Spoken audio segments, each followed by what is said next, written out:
Hello and welcome to Here in LA, Highland Park Edition. Today we talk with Angela Gonzales-Torres. Angela was born and raised in Northeast LA, was the president of the Highland Park Neighborhood Council. She's a recent college grad from UCLA, where she wrote on the Daily Bruin, and she's the perfect person to tell us about Highland Park from the perspective of a native.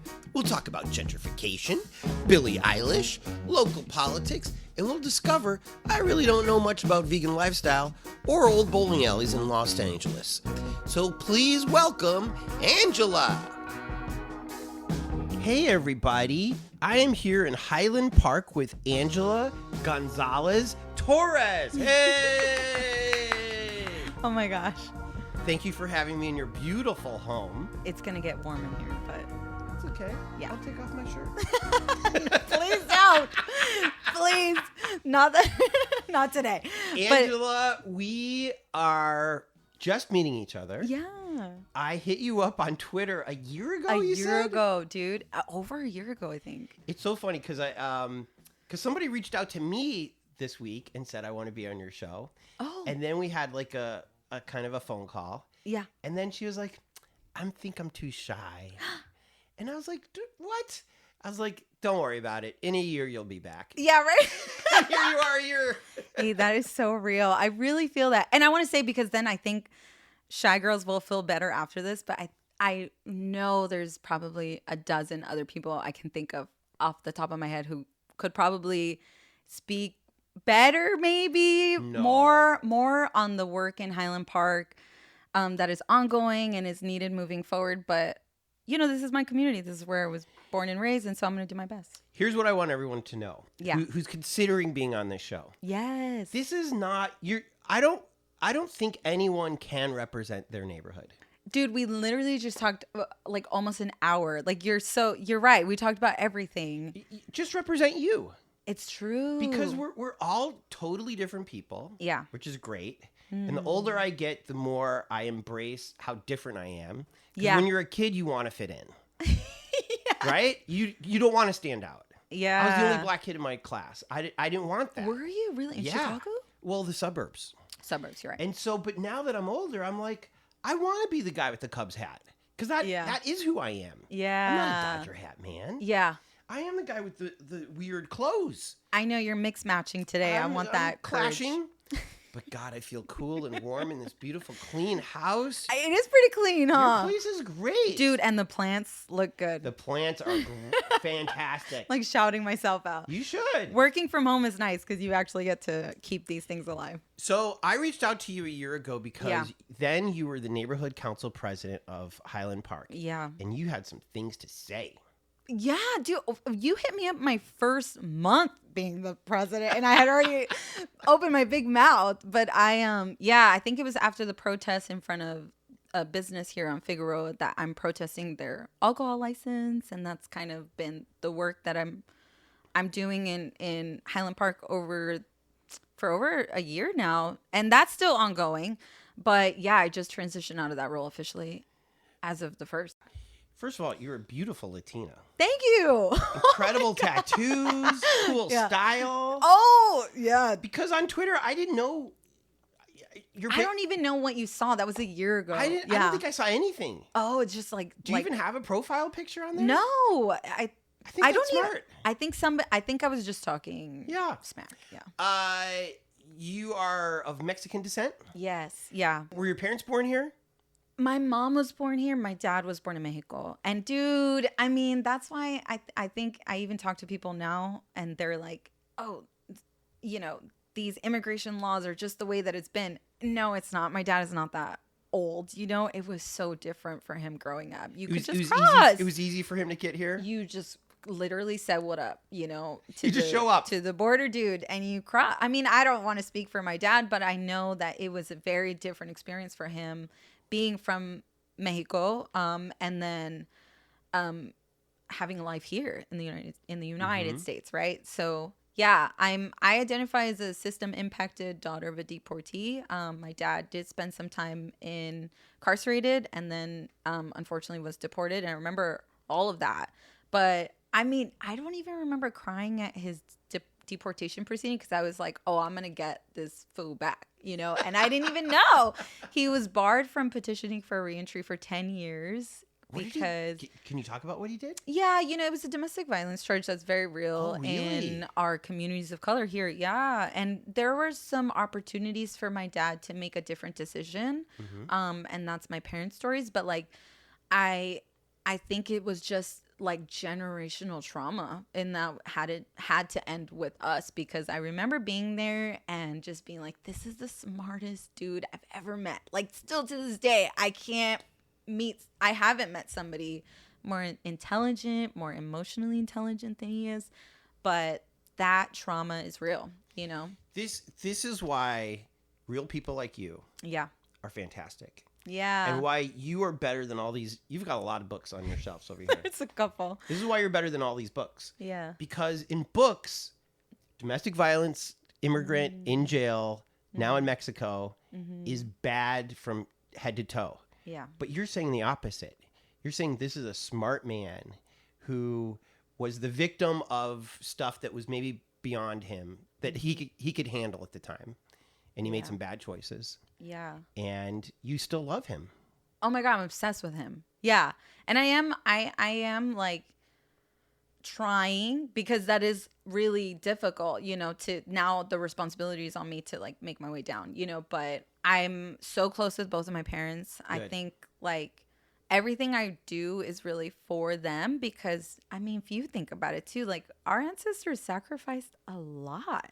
Tons. And then we watched our parents suffer in whatever way just to get us here. And I think about them every day. Like, I'm like, I'm going to go for this president role. I don't know what language they're speaking. I didn't even know we had a Highland Park Neighborhood Council.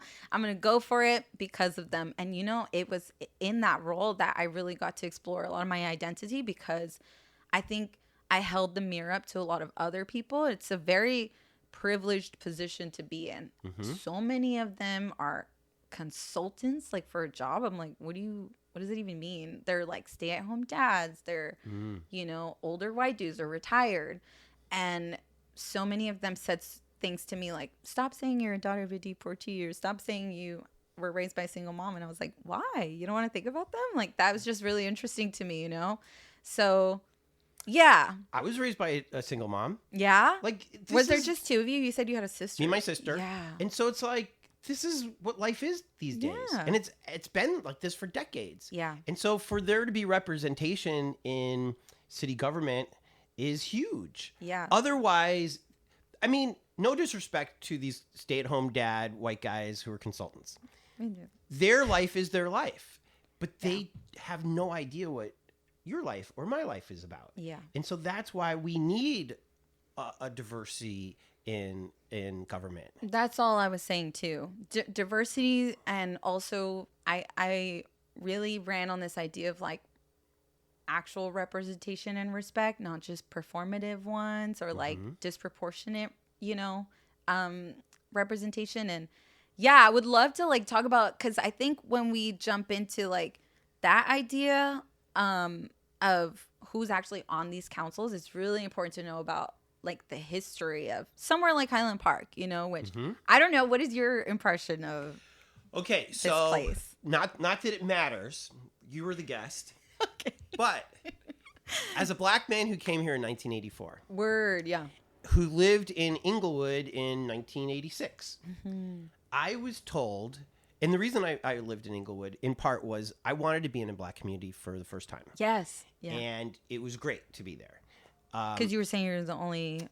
I was in a pearly white suburb that has changed over time, right. But back then it was all white. In the 80s, they told us it's black on brown crime. Yes. Stay away from Mexicans. Right. And for sure, don't go to the east side. Oh. And so I was not aware of this area or anything east of downtown. Crazy. Until maybe 15 years ago. You're lying. You've been here 40 years. I know. Did I just write No. Okay, good. This is my anniversary. It was the That's summer so of '84. beautiful, but wow, 15 years ago. But Yeah. what's so crazy is I've lived off of Sunset for the last 23 years. Yeah. And all you have to do is take Sunset east. Yeah. It turns into Cesar Chavez. And then you end up in Boyle Heights. Right. Which I love. Oh my God. I'm And to answer your question, I love Highland Park. This is such a great place. Yeah. When I was at the LA Times, I was overseeing all the blogs. And one of my favorite writers was the real estate blogger, Peter Viles. And this was in 2009. And I was like, LA is so big. Yeah. And you can only write so many pieces in a week. Where do you want to focus on? And he was like, even then, as goes Highland Park, so goes LA. What? He was right on the money. Wow. Because we've seen gentrification here. We've seen transportation situations going on here with the Gold Line. Just a lot of things are happening here. Yeah. Billie Eilish is one of the biggest stars in the world. Supposedly from here. Oh! I don't want to come for nobody, but what? You don't claim her as a Highland Parker? I don't know her. You haven't run into her at the 99 cent store? I've actually read Oh, the closed one? You mean the closed one next to OK Chinese? Closed forever. It's so sad. Why did they have to add forever? But I actually served his brother or her brother Phineas a bunch of times, and pretty sure Billy's been around. But where'd you run into Phineas? I used to work at Kindness and Mischief. I served beer at Coldest Beer in Town. You know, was doing the bit. Yeah. You worked there? Yes. I'm so happy to meet you. Do you prefer Angie or Angela? Oh, I go by Angie. Yeah. Okay, great. Yeah. I have seen that sign a million times. Have you been? I've only seen the inside through TikTok of all things. Oh, no. Dude, I'm covering a shift today on Tuesday. That's where you work? I work at the corner liquor store. Yeah. And Coldest Beer in Town. I mean, just I told you, keeping my finger on the pulse, dude. I want to know who's who around here. That is the best sign in all of LA. It's such an anthropological experience working there. But yeah, that place has been through it.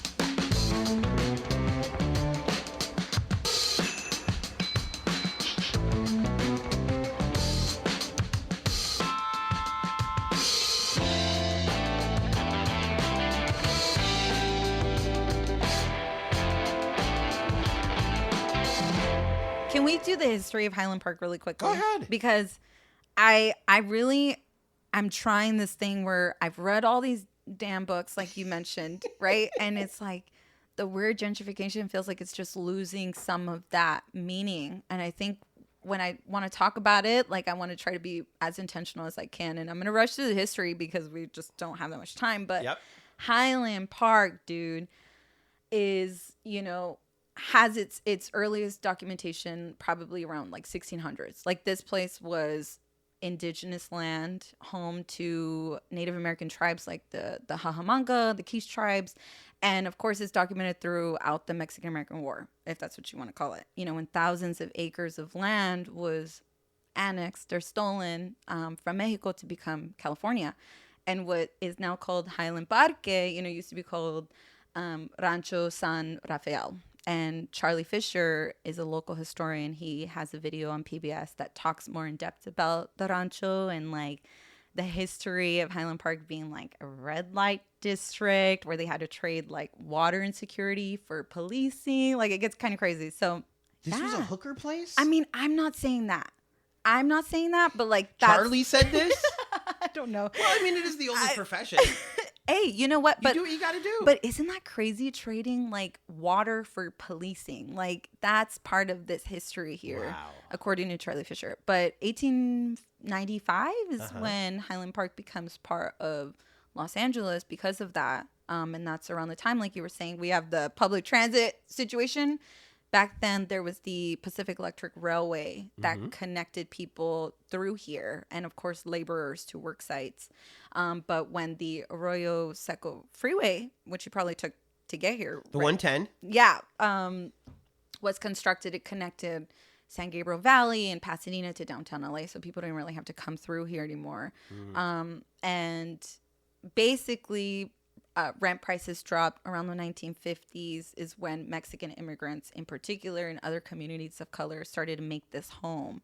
And 1960s, 1970s, it became a really important place for Chicano political and cultural expression, which is what all these books are going to tell you. It's like this birthed our murals and, our historical sites. So, of course, 2008 is when we start to see just scum of the earth, investors take advantage of poor people, foreclosures, the housing crisis, and started flipping houses. I don't know this for a fact, but that's why I say I don't know her, because I think that's part of Billie Eilish's family's history, is actually flipping homes. Yeah.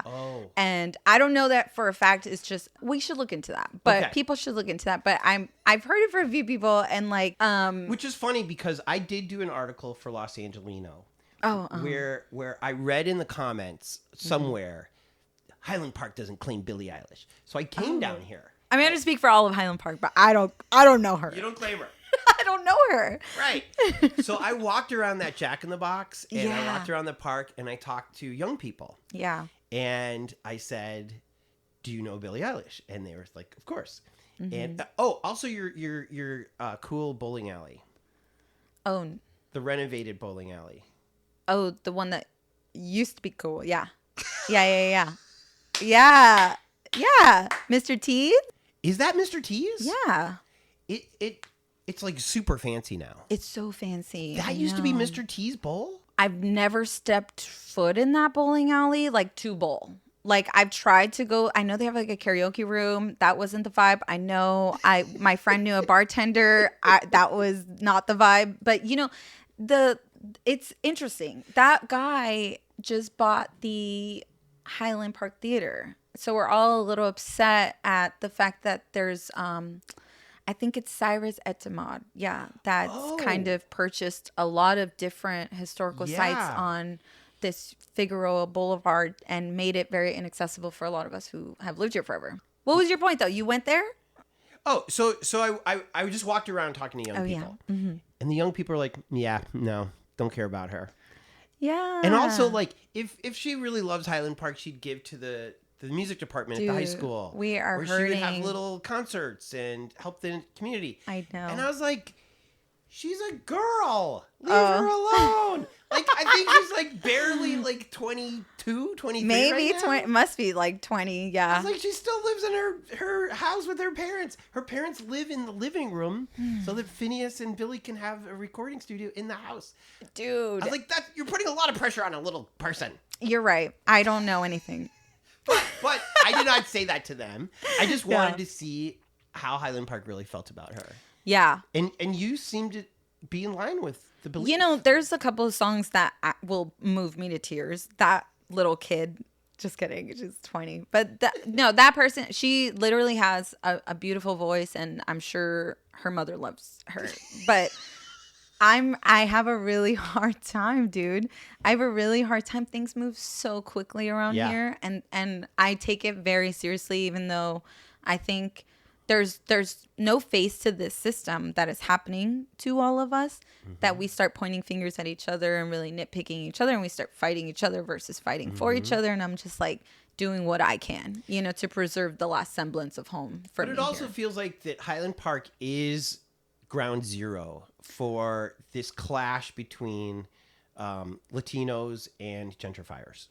Well, that's why I wanted to bring up the history. It's because when we talk about it, it's like, well, what is gentrification? It's really rooted in all of these things that this country and the state is founded on, right? Like enslavement, exploitation, genocide, certainly land theft. And we're seeing that now, and racism. And so I think when people talk about gentrification, it's not as simple as like brown folk or black folk versus white folks, but like, what is that system that enables certain people to decide where they want to call home, even if that means displacing us from ours, and that's the racist housing policies that treat us very differently. And so, and even that like concept, like a house, you can buy $1 million house, right? But this feels like home to us. It's like the businesses we've known forever, the sounds of Highland Park, And the people, definitely the people. I also feel, though, that the Latinos, more so than even the blacks, you have this awesome advantage. You love extended families. Yeah. You love having your tia over here and your cousins over here and big families. So, like, the Inglewood that I came to in the 80s Yeah. is changed not because of gentrification, but because of the Latinos having bigger families pushing out the blacks. Now the whites are coming because of that stupid football stadium. Oh, dang, that thing. But I feel like you're going to take this country back because you're one of the few 30-year-olds that I know of who don't have kids. Yeah. Dude, I can't afford it. I'd be down. No, dude, I'm so serious about that too, because we can't even fathom that. Like my mom has 4 kids. She's one of 14. You know what I mean? My dad's one of 11. It's like, that is part of that culture that I know is big families. And I got all these plants. Like, that's all I can afford and keep alive.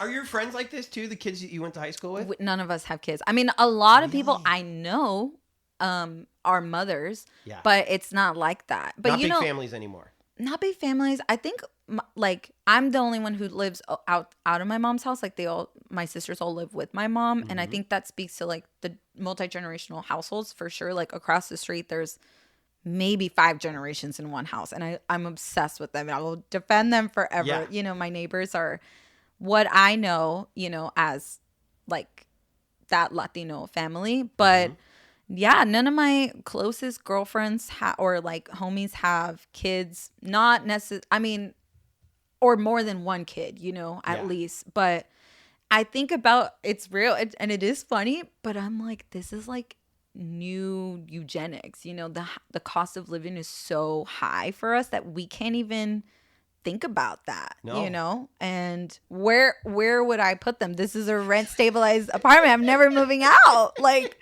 I can't. But it's not a future that's gonna. The future's not always gonna look like this. I have hope that this is not gonna work for everybody, and we are gonna. You're right. Take maybe the country, maybe this city back. Let's start with LA. Yeah, let's start there. Take LA back.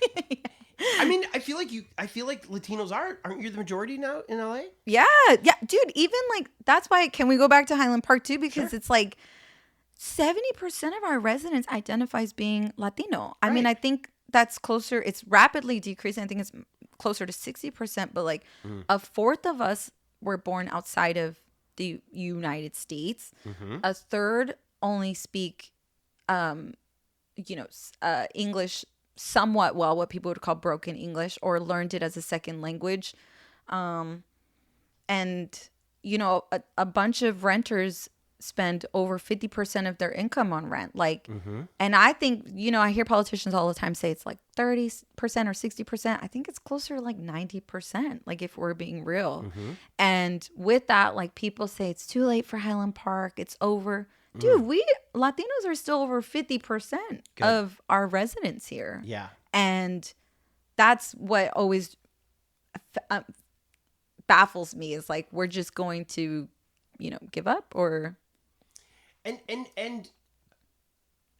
it's crazy because if you quote unquote gave up, where would you move to? Riverside?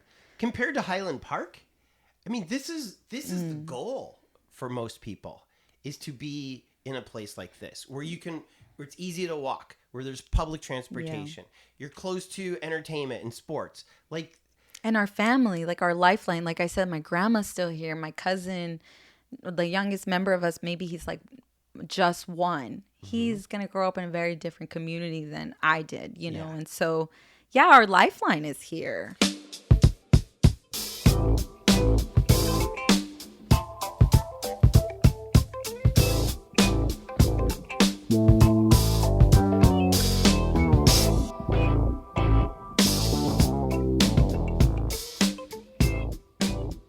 Who's your council person? Unices Hernandez, Council District 1. We're split between Council District 14. Who did she beat? Do you remember? Gil Cedillo. an incumbent. Dude, I think that was like 30 years he was in office. Like, You say this with a smile. I'm so like, oh my gosh.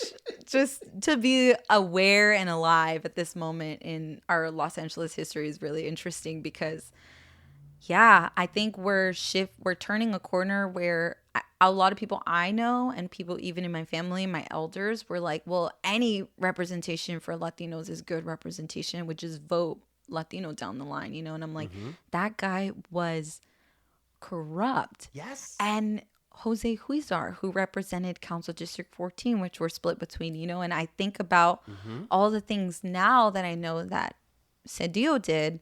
I'm like, why was he getting away with that, you know? And so we know more now. And when Unices won, I think that was the first time that we felt in this community, because she's from Highland Park, that we would be represented differently.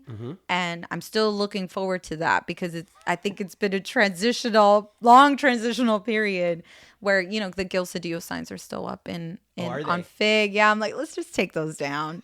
You know what I mean? Let's just like the Saddam Hussein statues, the Confederate statues. But you know, that goes back to his office used to be on Fig. And now it's like Gil Cedillo let the contract for the old bank building was going to be turned into a community space for us. He let that contract expire. They had eminent domain, that building. He let it expire. It's now an Amazon-backed Mendocino Farms and a Jenny's. And across the street, his old office, the building was bought by the one and only, and I really am so glad it's the one and only lodge room. What's his name? Oh, Dalton Gerlach. Yeah, he owns the building. Could have shown us he's not what we think he is, you know, trying to evict people who's lived here longer than he's even been alive, and rented it to a small mom and pop, to a normal business. Like, hello, we need a skate shop here. It keeps just saying we used to have Mainline on Fig. He rented it to the one and only Estee Lauder Le Labo, selling an ounce of perfume for $235. Tell me who you are without telling me who you are, you know?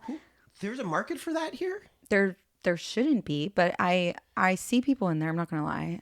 You know what's crazy is... because I'm an old man. You're not. I got to see the riots of Rodney King. Yes. Was that 95? 92. 92, okay. First thing that's going to get rioted. And that's what we would say after that riot. $235. Anytime people would act crazy or like follow us around a store, yeah, I'd be like, don't want to see it the next riot. Yeah. Because those of us who lived through that saw if it said black owned on the side of a building, which we kind of saw during Black Lives Matter. All of a sudden, these businesses were okay. Latino owned, or I'm sure, you know. But that's what I'm saying is if you diss the neighborhood, don't watch your back during the next riot. Don't do it. I know, it's so crazy, you know, and so. But if there is a market for that here, then okay, fine, whatever.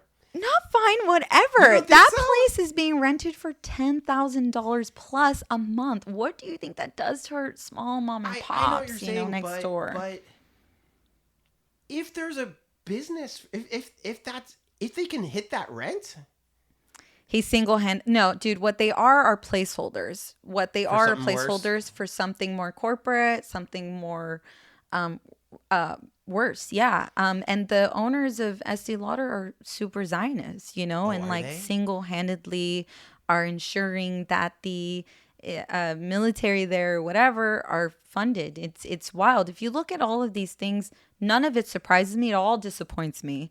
And it's like, yeah, I won't give those businesses my money. And we literally like have to ensure that, forget all these councils and governmental representatives who I didn't even know who represented me on a city, state, federal level until I joined the neighborhood council, you know, by design. But we need to actually ensure that we're not giving those places our money, and we're looking up who we're giving our money to.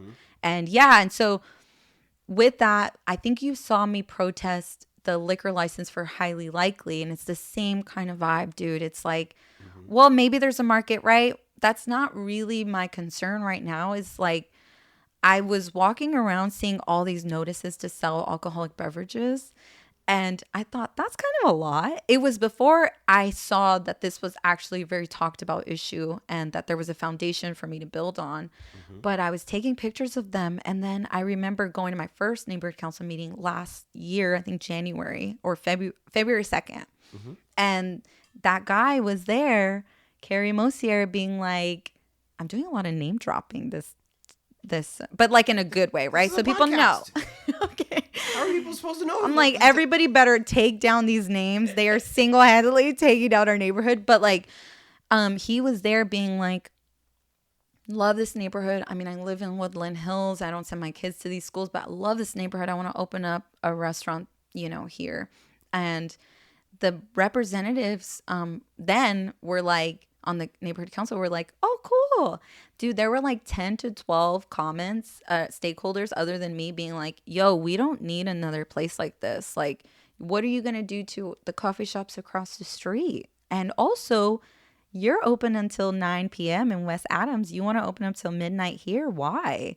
And he just like, they ended up getting the support. And so it didn't sit well with me. And so I remember calling ABC headquarters. I don't know what took over, but like, I just wanted to find out if there was another way. And I remember talking to Margot Hoffman. She was like, there's nothing you can do. These guys own bars on Fig. Like, it is what it is. And I'm like, I don't think that's actually true. Like, is there somebody else I can talk to? She's apparently like the head of this, local ABC headquarters. And she put me in contact with a licensing representative, and they were like, oh, you have 30 days to protest it. And there should be a date on the bottom left corner of this notice. You have a lot of bars in East Hollywood, right? You probably see these notices all the time because their neighborhood council hit me up saying like, yo, yeah, how do we, I mean, that's a whole long story. But so then I was like, oh, there's no date on there.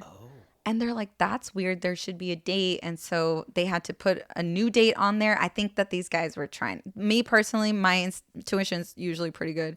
They're just trying to get away with it, take it down whenever. Because it was after the pandemic. You have to understand things were just different. Yeah. And it was like January 2023. Nobody was really saying we were going back to, quote, normal, but we were. So I said, well, how do I protest it? Because the council just handed over the keys, not putting any restrictions on them or anything. And that doesn't feel right to me. And I just wanted to see what I could do. And they said, fill out this ABC 510 form. And I did. And they were like, well, we'll investigate and see if there's a reason to protest it. Dude, the census tract, I think it's 1838.10 because of course this is burned in my brain forever. I know. It's trauma, really more trauma. But it's like that census tract is authorized for on sale permits, right? So like alcohol licenses serving on premise liquor. There's 10, that are active. 4 more pending. And I was like, that's crazy. And they were like, well, all of Los Angeles is like this. And I'm like, what? So I filed a protest with ABC headquarters. I called them. I talked to somebody. I think her name was Eileen or something. She was like, oh yeah, I've never seen anywhere more concentrated in such a fast pace than Highland Park. Because you look at Echo Park and it's ravaged, with bars. But they were like, it's such a fast like increase in permits and bars in Highland Park. And so she's like, yeah, I'm going to approve your protest. It was approved. I'm still waiting for my hearing date till this day, which I think they're going to try to get away with not giving it to me.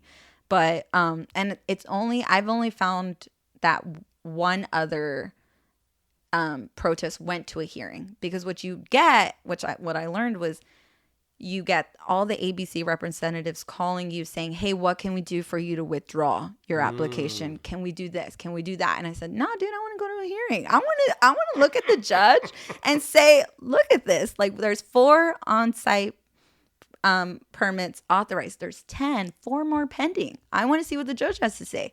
The owner of the business came to my house, Carrie Mosier, whose family has a history of alleged misconduct. His family was run out of the Bay for, quote, aggressive lawsuits, they own Cafe Gratitude, Gracias Madre. They do? They're associated with Sage Vegan Bistro. Yeah, and it's These are supposed to be nice places. Right, all the vegan stuff, right? If you look at them, and I do the vegan thing, but I've never really, I remember seeing it. All the vegans got crazy that this guy who came to my house, his mom and dad were running like dairy and slaughter farms, apparently. So they sent like death threats. That never really, even before he opened here, I was like, yeah, I don't really rock with vegans who do that. That's kind of so extreme, and like, just don't give them your money again. Yeah. But then when he came to my house, dude, it was like at night. He left a handwritten note, scary ass note, Really? because you can see he was trying to get the pen to work, and it's got scratches all over it. And yeah, because I had left like 7 o'clock, so he must have come after that. And it said, hey, like, this is Carrie Mosier. Like, what can I do to get you to withdraw your protest? And I'm like, what in the world is happening? Nobody would do anything. Our city rep, our state rep, couldn't even contact the senator. ABC headquarters was like, well, we didn't give him your address, so we don't know how he got it. Nobody was doing anything. So I hit up 2 of my friends, Highland Park NELA and LAIs, are local, I would say activists too. And they were like, yo, we got to protest. And I was like, I would literally rather do anything else, dude. I'm already like under so much heat for putting, you know, I know now why people do the anonymous thing, but like, yeah, and we protested, and that's probably really what you saw, because I remember you saying, hey, I see you protesting.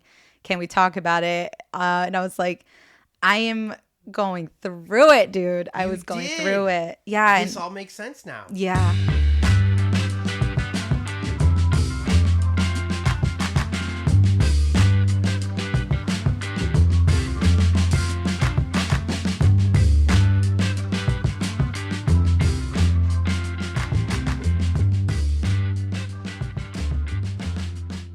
I do want to say also, again, I literally was like, I'm never going to be on a podcast.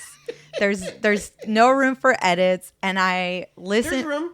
I mean, oh, you're right. Okay. But not like, you know, it's my voice. Like, this is like, there's no room to say, oh, they misquoted me. Like, this is me saying this. Right. But when you hit me up a year ago, I listened to a few episodes. And even now, before I wrote back, I was like, oh, this guy, this is really what I think podcasts should continue to be, which is the normal just conversation, normal people, no judgment. I think there's a lot of energy and heightened anxiety right now. And I was like, I listened to the episode of you and Isabel Gerardo, of course, fellow Highland Park native, but the one was Mr. Stepling. You're the second person this week. Gentrification in Echo Park. I was like, this guy's onto something with the 1-word noun. How crazy was names that? for the businesses. Dude, these books talk about it. Like, because I was thinking about that a long time ago too, where I'm like, I go to Judy Nails, Iris's salon, and Fiona's threading. I know who owns it and I know what it is. You know what I mean? Right. And now it's like how language plays into this normalization of what's happening to our neighborhoods and trying to paint it as progress. It's like, you don't just go to Antigua Cafe, you know, you go get 'em, Tiger. It's like, what is that? And so when I was listening to him. Well, we know what it is. We know what it is. Yeah. It's a dog whistle for the hipsters. It's the exclusivity. You know what? I'm not going to hate on the hipsters. You love this. I love what? What is this devil's advocate? Why aren't you going to hate on them? Because Gen X, we got hated on when we were young. Oh, okay. And so I don't know what that is. They're just living. They're just young. They're just doing. I mean, you're young too. Do they know what they're doing? What are they doing? You're gonna go get 'em, Tiger.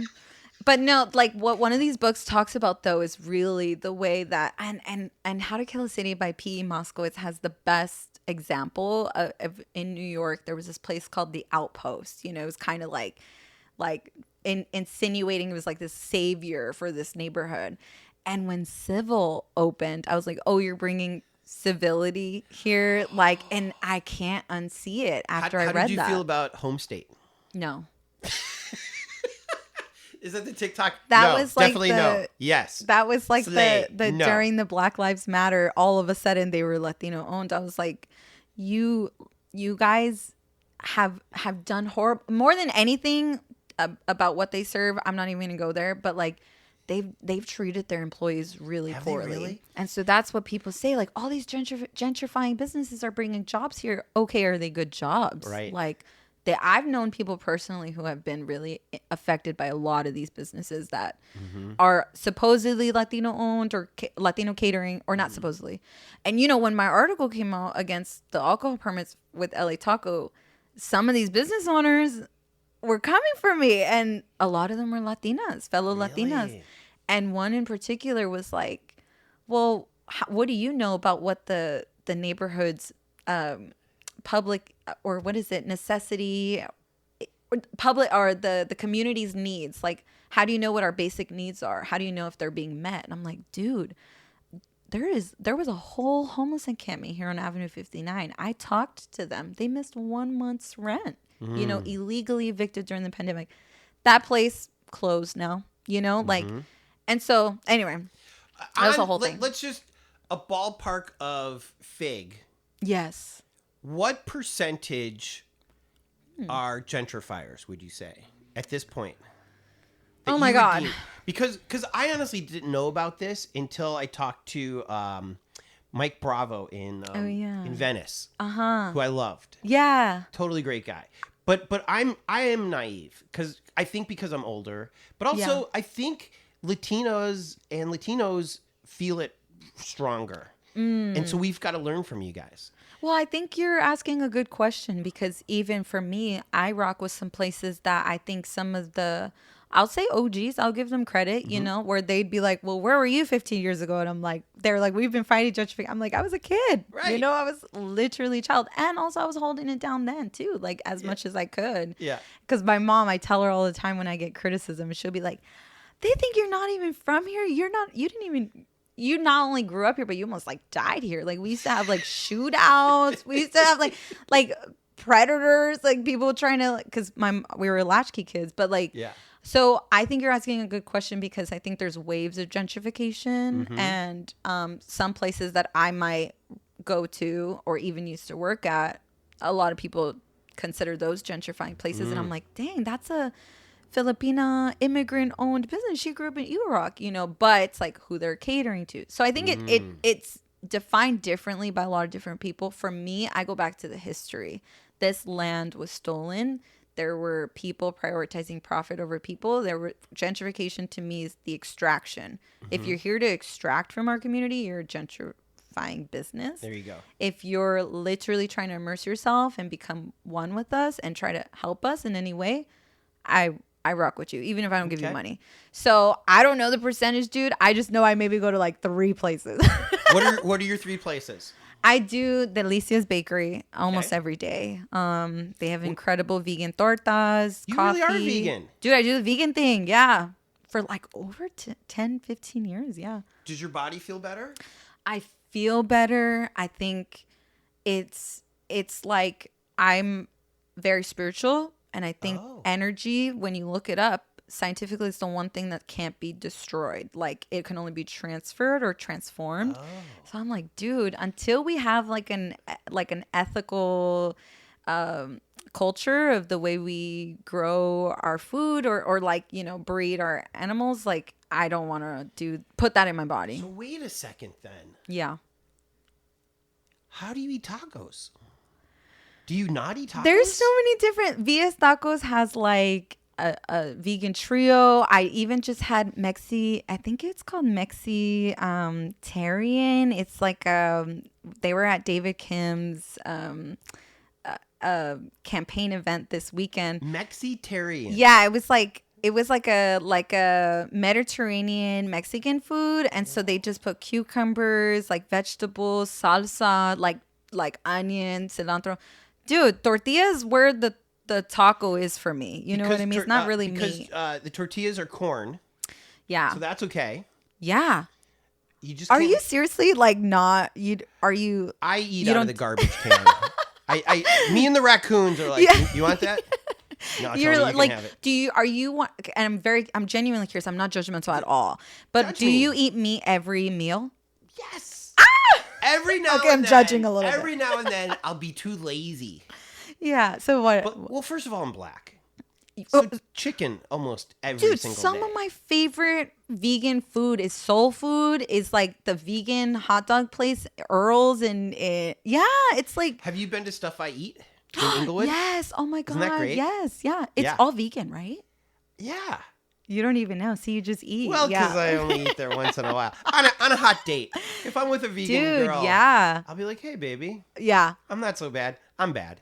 It's just that, like I just don't understand. Like, I have hardcore meat eating friends where I'm like, this girl and I grew up together. We're best friends.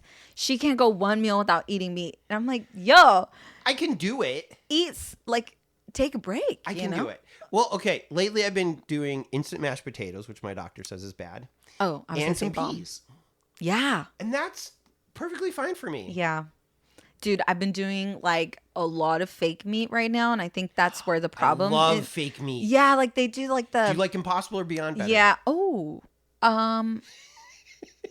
It depends. Like the chicken nuggets, I like Impossible, but I love the Beyond sausages, the brats, the hot Italian brats. They smell a little funny though.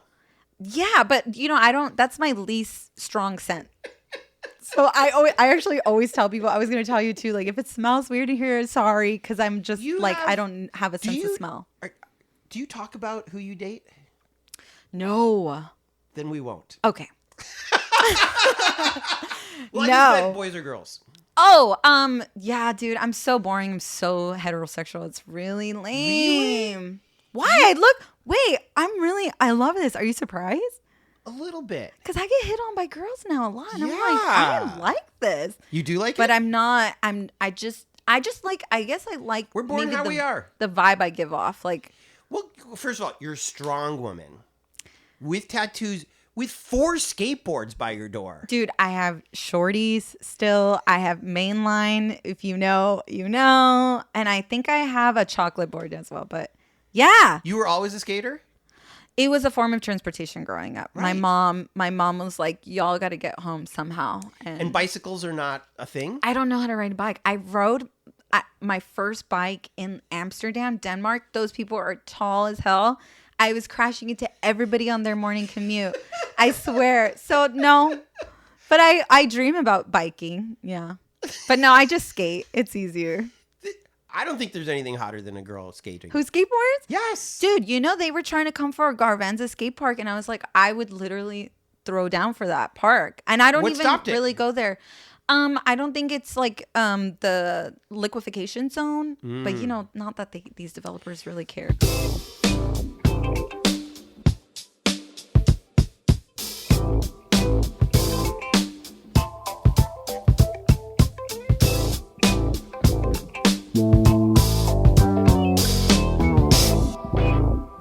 Talk about Kevin DeLeon real quick?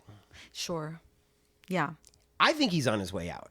I'm glad you think that. Yeah, me too. Well, because Isabel beat the entire field. That was wild. Yeah. His district did not vote for him. I know. Which is bizarre because he was such a political superstar for so much of his life. Yeah. He ran for mayor. He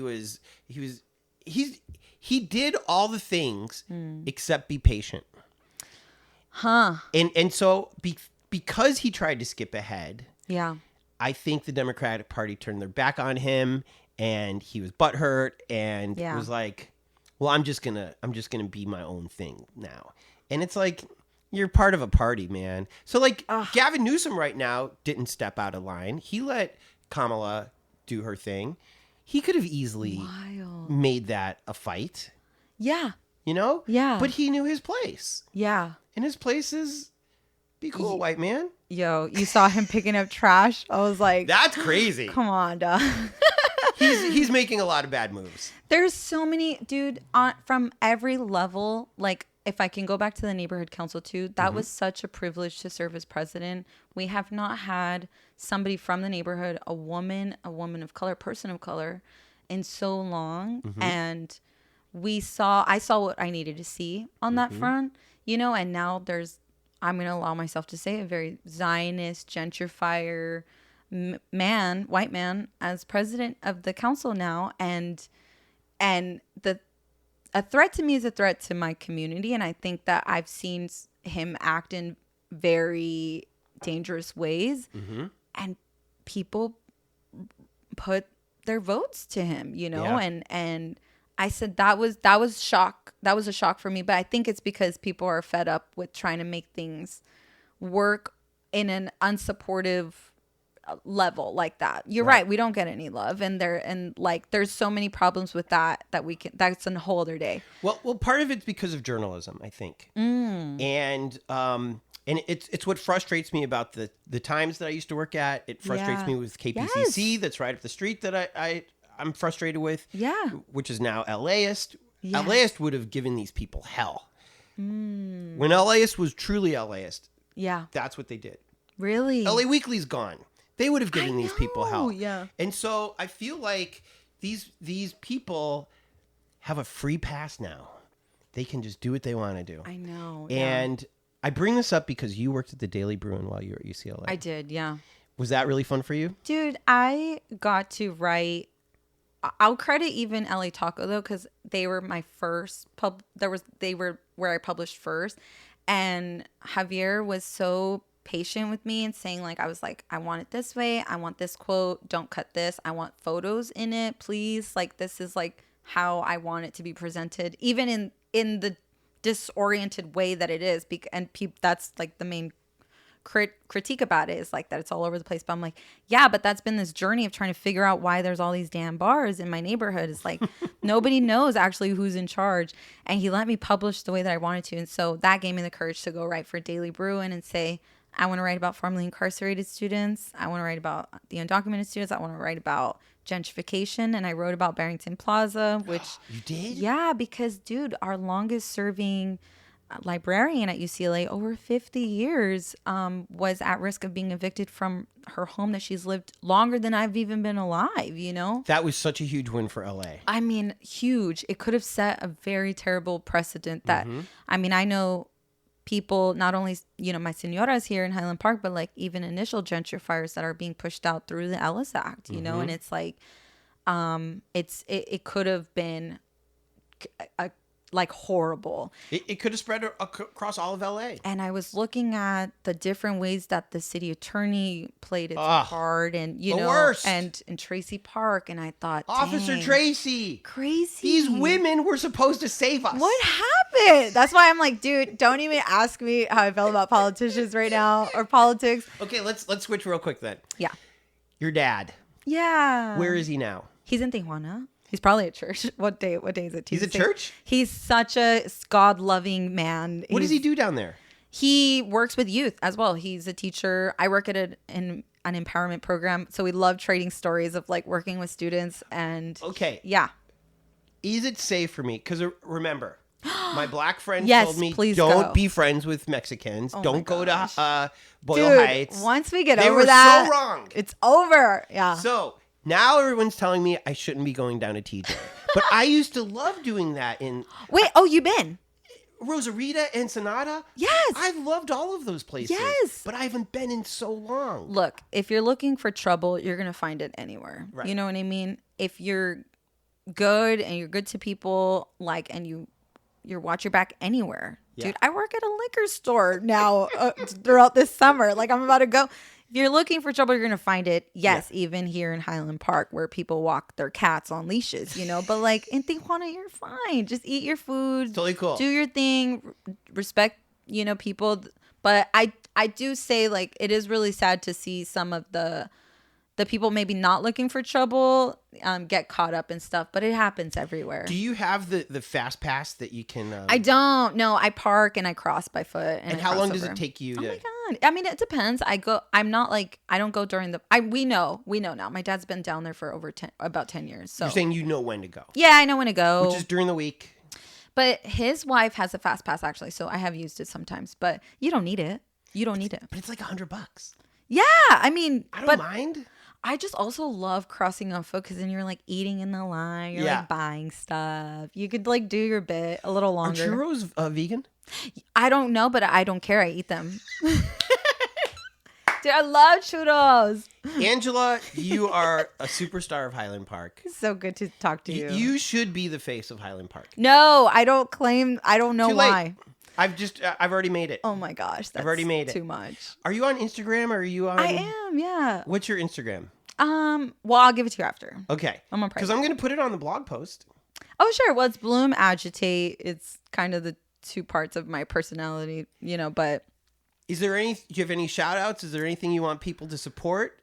I think that I just think people should continue to ask questions. Council District 1, where we're at here, represented by Unices Hernandez, is the only district not adopted into what's called the restaurant beverage program that makes it easier, faster, cheaper to get an alcohol permit. We're already over concentrated here in Highland Park, but all over LA, and it's deemed as this program to support small businesses, but it's putting them at risk of displacement. There's many articles out there people can learn about, but we need to make sure Council District 1's not adopted into that program. I also recommend, because I've only been to 2. Yeah. Everybody should go to at least one neighborhood council meeting in their neighborhood. I 100% agree. Because what you said about liquor licenses is fascinating to me, because I heard them talk about we shouldn't give it to these people because they're going to sell single beers. Mm-hmm. And that's the red flag. Yeah. There's a lot of ways for discrimination to come about, in that process, because that stigma is very real. Like right now, Highland Park Neighborhood Council just voted not to support El Super, their renewal for their alcohol license. Yeah. But they want a Whole Foods over there? Yeah, I know. It's wild. I don't know all the answers, but I've seen. They don't want them to sell beer at a grocery store? Because they're like, their hours are too late. Meanwhile, you can drink a whole bottle of wine on the sidewalk at Holcomb across the street. That's not an advertisement, but it's very unfair, it's racist. In my opinion. Okay, yeah, I was going to use that word too. I think it's super racist. Because if Whole Foods wanted to have...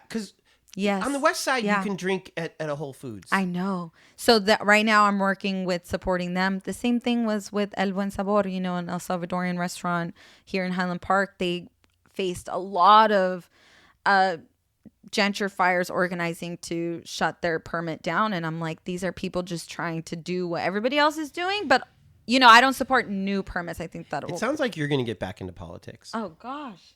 No? Well, I think, no. Maybe. I think you should. I'm so tired of it, dude. You're so good at it.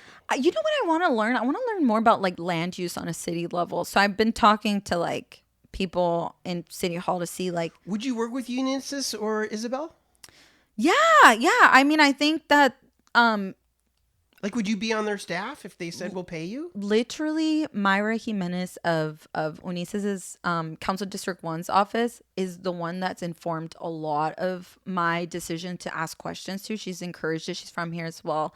We actually just worked together to put on an alcohol licensing town hall, and it was so freaking cool. Like, I actually give them mad props for that, because it could have gone, it's such a I don't know why it's such a controversial thing. Like, I was actually at a bar this weekend with my girlfriends on York. It's called Block Party. I never go there. And the guy behind the bar was like staring at me and was like, even motioned for somebody else to look at me. And so finally I was like, well, what's the vibe? And I was like, can I just get a beer? And he was like, I'm Jason. I'm the owner. I know who you are. I have like other bar owner friends here in Highland Park. We know who you are. You're like protesting permits. And I was like, okay, can I get a beer? I didn't know what to do. I just introduced him to my girlfriends. And that's actually very common. A lot of people think that what I'm doing, which is just trying to say like, hey, like, do we have enough already? Like, they're trying to open the Hermosillo on Monte Vista right across the street from an elementary school. It's like, I don't know that like this is for sure detrimental to the neighborhood, but I feel like I know that. Like, I think that we need normal stuff, And so anyway, so it's the most controversial thing, but CD1's office is really trying, at least Myra Jimenez of their office is really trying to be like, let's listen and make community informed decisions. Maybe we should call it, Unices, Isabel, pay this woman. Stop. I was trying to get away from that. Yes, she's going to get dirty looks when she goes to, bars, but whatever. Dude, I can handle it. And I know why people do anonymous stuff now. I don't know if you're on. I'm going to follow you too. Like, People talk shit to me, but who cares? Right? I mean, this is my face. I put it out there, and And my answer would be, then be good. If you don't like seeing my face, it's because you have done something fucked up. Yeah, and I'm like, I'm glad you know who I am. Don't forget this face. We have too many bars. Angela, God bless you. Good to talk to you. Thank you for having me in your home. Yeah, and sorry, it's so warm. It's great. Thank you. How great was Angela? You know who we'd have an ice cold beer with? Our Patreons. When you stoke us, you're saying, Tony, thank you for shining a light on all these beautiful people who live in these neighborhoods. You kept saying that that's what this podcast was going to be, and sure enough, that's what you delivered time and again. So here's all the money we were going to give to charity, because, who really knows where all that dough goes? So shout out to our Patreons, Nancy Robelman, Sean Atlow, Matt Mills, Sean Wallace, Greg and Molly, Jamie Taylor, Mark Johnson, Kira Ann, Barney Grinke, Ben Welsh, Jen Adams, Trevor Wilson, Bree Wild, Dougie Gyro, Christina Up North, Robin Carey, Adam Shorn, Ben from Down Under, Chris from the ATX, Greg Orr, and Phil. To be a Patreon, just go to patreon.com/hereinla and give until it hurts you. Want to support us, but you bought hella back-to-school clothes just the other day and it was crazy expensive? Same. You can still help. Post your favorite episode on your Facebook. Start with this one. Tweet this link on your Twitter or on your Threads. Put it on your live journal. Put it on your Tumblr. Put it in your GoPro. I don't know. But tell your friends. Tell them how Here in LA is spelled, and then it's on Apple Podcasts, which is now actually easier to access than ever before. It's on Google Podcasts, which is dying away, and it's even on YouTube. We're also on Amazon. Here in LA is produced by myself, Tony Pierce. Music supervision by Jordan Katz. Songs by Orgone and Jordan Katz. Special thanks to Cindy for creating the logo, Jen for inspiring this, and beautiful souls like Angela who do the right thing for their neighborhoods, either politically or otherwise, in order to keep the spirit of the place intact. Thank you, Patriots.